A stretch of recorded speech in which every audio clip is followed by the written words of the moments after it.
రాష్ట్ర వ్యాప్తంగా చూసుకుంటే road traffic accidents Tirupati, Nellore, Chittoor జిల్లాలో అత్యధికంగా నమోదవుతున్నాయి.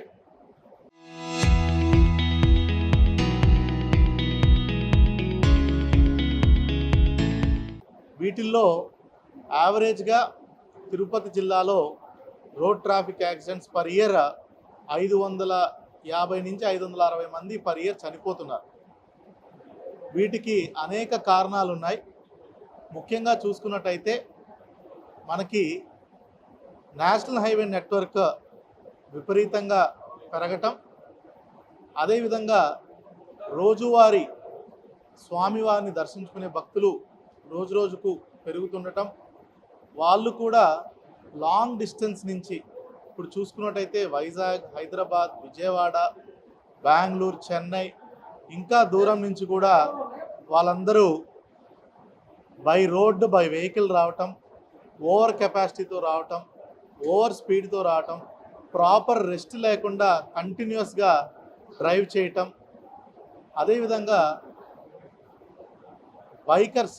బైక్ మీద వెళ్ళే వాళ్ళు హెల్మెట్ ధరించకపోవడం, ఓవర్ స్పీడ్ చేయటం, లేన్ క్రాసింగ్, సిగ్నల్ జంపింగ్, ఇట్లా రకరకాల కారణాలతో మనకి యాక్సిడెంట్స్ అవుతున్నాయి. అదేవిధంగా స్ట్రక్చరల్ డిఫెక్ట్స్ కూడా మనం చూసుకున్నట్టయితే జిల్లా వ్యాప్తంగా ఒక 48 బ్లాక్ స్పాట్స్ ఏంటంటే ఎక్కడైతే గడిచిన సంవత్సరంలో ఆ లొకేషన్లో more than 2 or 3 deaths fatal or non fatal జరిగితే దాన్ని బ్లాక్ స్పాట్ కింద గుర్తించడం జరుగుతుంది. అట్లాంటివి ఒక 48 బ్లాక్ స్పాట్స్ని మనం గుర్తించి ఈరోజు సంబంధిత అధికారులందరితో police department, transport department, national highways project directors, R&B, Panchayati Raj, revenue department and ఎక్కడికక్కడ మున్సిపల్ కమిషనర్స్ వాళ్ళందరినీ కూడా కలిసి అందరం ఆఫీసర్స్ కూడా ఒక 2 బస్సెస్ పెట్టుకొని దాంట్లో మార్నింగ్ 6 o'clock నుంచి ఈవినింగ్ వరకు ఆల్ బ్లాక్ స్పాట్స్ని కూడా సందర్శించడం జరుగుతుంది. ఒక బ్లాక్ స్పాట్ని సందర్శించిన తర్వాత అక్కడ తీసుకోవాల్సినటువంటి అసలు అక్కడ ఉన్నటువంటి స్ట్రక్చరల్ డిఫెక్ట్స్ ఏంటి, ఎందుకు గాను అక్కడ యాక్సిడెంట్స్ అవుతున్నాయి, అక్కడ అనాలిసిస్ చేసి అక్కడ చుట్టుపక్కల ఉన్నటువంటి ఎవరైతే రెసిడెంట్స్ ఉంటే వాళ్ళతోటి, లేదంటే షాప్ వాళ్ళతోటి, మిగతా వాళ్ళతోటి కూడా కనుక్కొని వాళ్ళ ఇన్పుట్స్ కూడా తీసుకొని మీడియా సహకారం తీసుకొని అక్కడ ఎందుకు అవుతున్న ఎక్కువ యాక్సిడెంట్స్ అనేది తెలుసుకొని మా అనాలిసిస్ కూడా చేసి అక్కడ తీసుకోవాల్సినటువంటి టెంపరరీ అండ్ పర్మనెంట్ మెజర్స్ గుర్తించి వాటిని యుద్ధ ప్రాతిపదికన ఇమ్మీడియట్గా మెజర్స్ అన్నీ కూడా చేపట్టే విధంగా చర్యలు తీసుకుంటున్నాం. అదేవిధంగా ఈ బ్లాక్ స్పాట్స్ అన్నిటినీ కూడా గుర్తించి పబ్లిష్ చేసి ప్రజలందరికీ కూడా ముఖ్యంగా వాహనదారులకి వీళ్ళందరికీ కూడా షేర్ చేసి ఒక అవగాహన కార్యక్రమం కల్పించే విధంగా వాళ్ళు చేపట్టవలసినటువంటి సేఫ్టీ మెజర్స్ ఏదైతే ఉన్నాయో అవన్నీ కూడా వాళ్ళకి తెలియజేయడం కోసం ఈరోజు ఈ బస్సు యాత్రని చేపట్టడం జరిగింది. మనకి గౌరవ ముఖ్యమంత్రి గారు తరచూ చెప్తా ఉన్నారు, గడిచిన కలెక్టర్స్ కాన్ఫరెన్స్లో కూడా చెప్పారు, ఆల్ బ్లాక్ స్పాట్స్ని 2-3 నెలల పరిధిలో 100% వీటిని రెక్టిఫై చేసి వీలైనంత వరకు యాక్సిడెంట్స్ తగ్గించే విధంగా చూడమన్నారు. 0 డెత్ పాలసీ అనేది ఒకటి మెయింటైన్ చేయమని డైరెక్షన్స్ ఇచ్చున్నారు. దాంట్లో భాగంగానే ఈ బస్సు యాత్రలో ఒకవైపు ప్రజలందరికీ కూడా అవగాహన కల్పిస్తూ మరోవైపు ఏదైతే రోడ్స్లో ఎక్కడ ఉన్న ఇబ్బందులు ఉంటే వాటన్నిటిని కూడా మరమ్మతులు చేసి ఎక్కడైనా బ్లింకర్స్ కావాలంటే బ్లింకర్స్, లేదంటే రంబుల్ స్ట్రిప్స్ ఆర్ఎల్స్ ఎనీ అదర్ సేఫ్టీ మెజర్స్ తీసుకోవాల్సినవన్నీ కూడా పెట్టుకొని వీలైనంత వరకు fatal and non fatal accidents కూడా తగ్గించే విధంగా చర్యలు తీసుకుంటున్నాం. అదేవిధంగా నేషనల్ హైవే అథారిటీస్ అందరూ కూడా ఇక్కడ ఈ మీటింగ్లో ఈ యాత్రలో పాల్గొంటున్నారు. వాళ్ళకు కూడా వీలైనన్ని చోట్ల రెస్ట్ ఏరియాస్ కల్పిస్తే లాంగ్ డిస్టెన్స్ నుంచి వచ్చేటువంటి ప్యాసింజర్స్కి కూడా ఎటువంటి ఇబ్బందులు లేకుండా సఫిషియంట్ రెస్ట్ తీసుకునే విధంగా కూడా చర్యలు చేపడుతున్నాం. మరోవైపు drunk and drive, over speeding కోసం వీలైనన్ని మెజర్స్ లైక్ ఆల్కహాల్ మీటర్స్, అదేవిధంగా ఓవర్ స్పీడింగ్ గన్స్ని కూడా ప్రొవైడ్ చేసి ఎక్కడికెక్కడ ఎక్కువ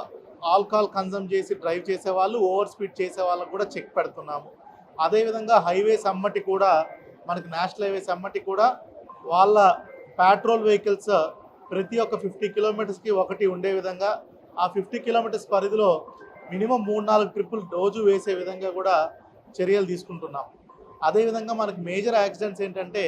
ఈ స్టాగ్నేటెడ్ వెహికల్స్ ఎక్కడైతే అక్కడ ఈ డాబాలు రావడం వల్ల ఆ డాబాలు వెంబటి కూడా అనాథరైజ్డ్ లొకేషన్స్లో మనకి హెవీ వెహికల్స్ అన్నిటినీ కూడా నైట్ టైం ఆపి ఉండటం, వితౌట్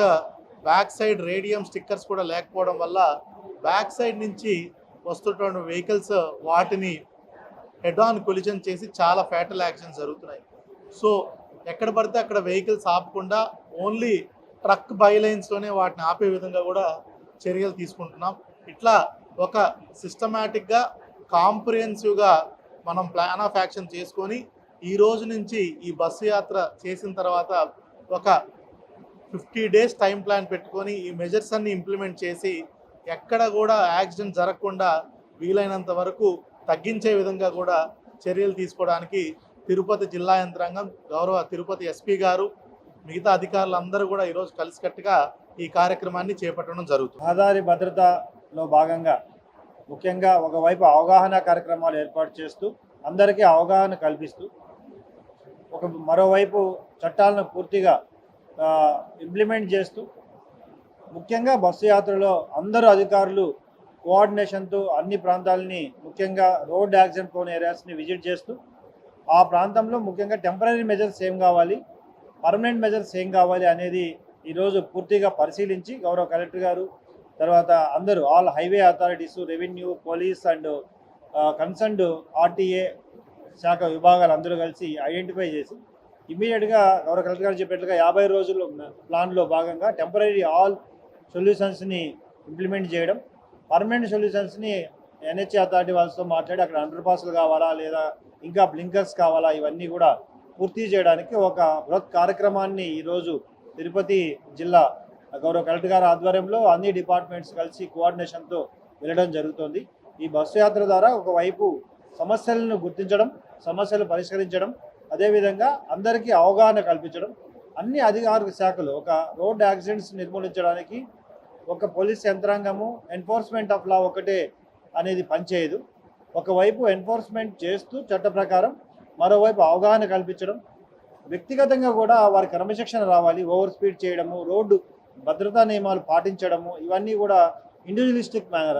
అది అవగాహన కల్పించాలి. అదేవిధంగా రోడ్ ఇంజనీరింగ్లో భాగంగా అక్కడ ఖచ్చితంగా సిస్టమ్స్ ఉండాలి. రోడ్లో కరెక్ట్గా కొత్తగా వచ్చే వ్యక్తులకు ఎటు డైరెక్షన్లో ఎలా వెళ్ళాలి, అక్కడ ప్రాపర్ స్పీడ్ కంట్రోల్స్ ఉండాలి. ఇవన్నీ కూడా ఏర్పాటు చేయడం, అవగాహన కల్పించడం, ఇవన్నీ కూడా అందరి సహకారంతో ఒకవైపు మీడియా, రెండో వైపు అధికారులు అందరూ కలిసి ఒక కోఆర్డినేషన్ మేనర్తో తిరుపతి జిల్లాకు వచ్చే ఎక్కువ బయట నుండి వచ్చే భక్తులకైతేనేమి, తిరుపతి జిల్లా వాసులకైతేనేమి అందరికీ కూడా రోడ్డు భద్రతలో భాగంగా అనవసరంగా ప్రాణాలు కోల్పోయే విషయాన్ని మనం గుర్తుంచుకొని వాటిని తగ్గించడానికి అందరూ సహకరించాలని, అందరూ కలిసి పనిచేయాలని కోరుకుంటున్నాం.